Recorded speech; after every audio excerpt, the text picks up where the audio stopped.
People drop 2 grand on aero wheels to save 10 watts, but a $300 bike fit saves 15 and stops your knees from exploding.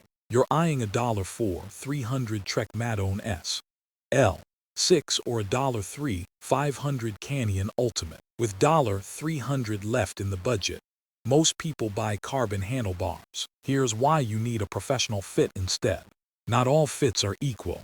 Skip the $100 shop eyeball test. The sweet spot is the $300 comprehensive fit, using Retül 3D motion capture. They dial in saddle tilt, cleat rotation, and millimeter perfect reach. Let's run the real-world math. Optimizing your position typically yields 10 to 15 watts of free speed. You'd spend $500 on deep section wheels for that. More importantly, it prevents a $2,000 medical bill for knee pain. Here's where buyers get tricked. The classic DIY formula.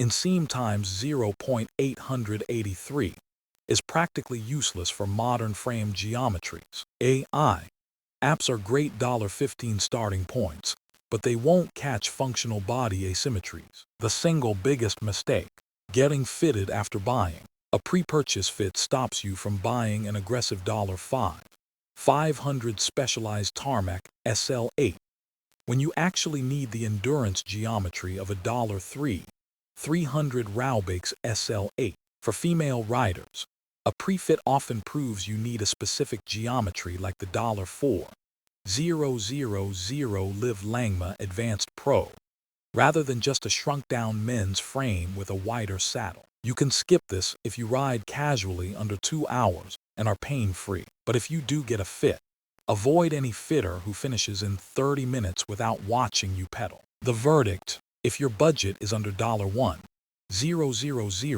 start with the MyVelo Fit app. But if you're spending over $2,000 on a bike, a $300 comprehensive fit isn't optional.